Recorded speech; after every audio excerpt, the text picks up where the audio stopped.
Recently, I made a video where I was talking about Japanese microbrands and how the prices on Japanese microbrands are somewhat out of control. Ironically, today I have a Japanese microbrand to show you guys where the prices are not out of control. In fact, I would call these watches affordable, especially for what you're getting. One of them gets a full Meteorite dial, the other a more standard classic dial. However, both of these watches are affordable, really well made, and of course Japanese. So let's flip the camera and take a look at a brand that I have never featured here on my channel before, Knis. So here's the brand. They are called Knis, K-N-I-S. I believe that is how you pronounce it. It could be Knis, but I think it's Knis. I think that's how you pronounce the name of this brand. I have two different watches to show you guys.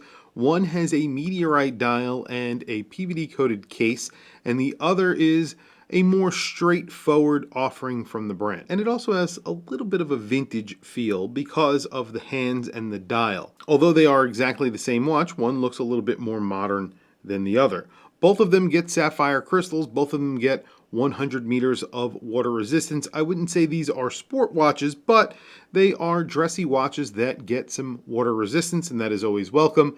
And they are both made in Japan, and they both get an automatic Japanese movement, the 8215. So this is a Miyota movement inside that is a reliable workhorse. One is obviously more expensive than the other because it does get that PVD coating and it also gets a Meteorite dial. It is a real Meteorite dial and they are priced really well. So we'll talk about price in just a few minutes. So I'm going to start with the Meteorite version because the Meteorite version I think is the most interesting out of the two. Like I was saying, this is the PVD coated version. So you're also getting a full black case and then you are getting applied indices on the Meteorite. You have dagger hands and there's a little bit of lume in those dagger hands, and then you have a needle seconds hand.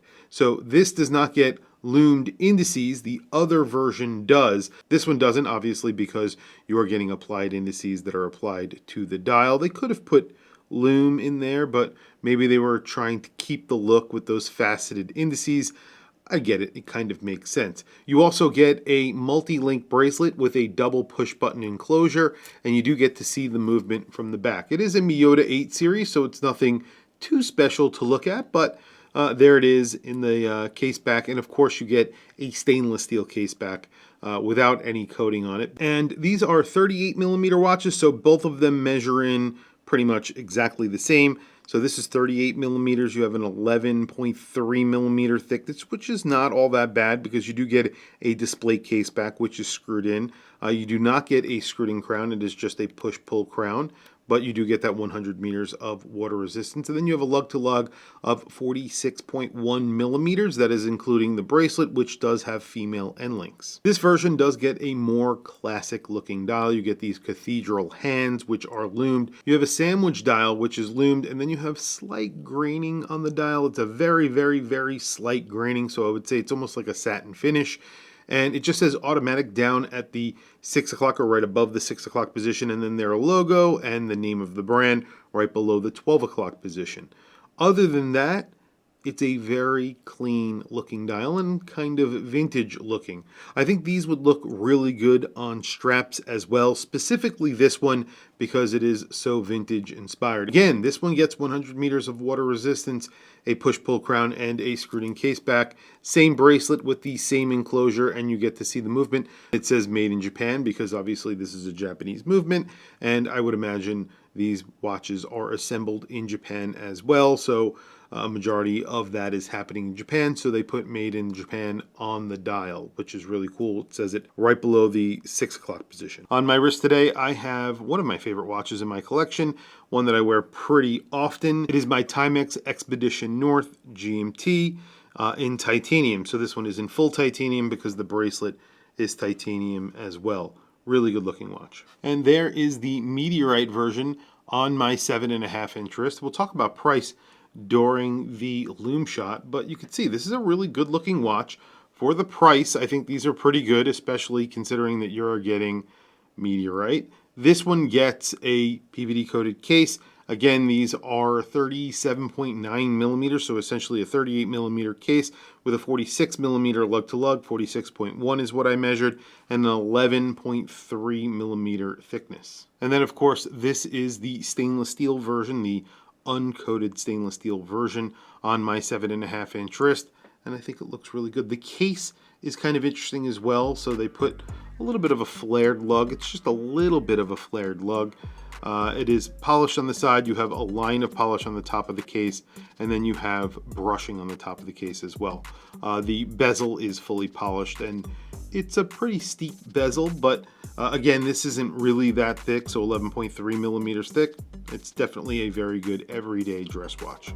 Well, there you go. Lume isn't incredible on these watches. It's decent on the hands on this classic version. On the Meteorite version, it's not so good and it's fading pretty quickly, but you know, that's what they went with, and they didn't put a ton of lume on that watch. This one does get lumed indices. Those are not extremely bright either, but there is lume there, and then that sandwich portion. The hands are much brighter. They're actually pretty liberally applied to the hands. I wish there was a little bit more lume on those indices. So there you go. Price on this stainless steel version with the more classic dial is $390.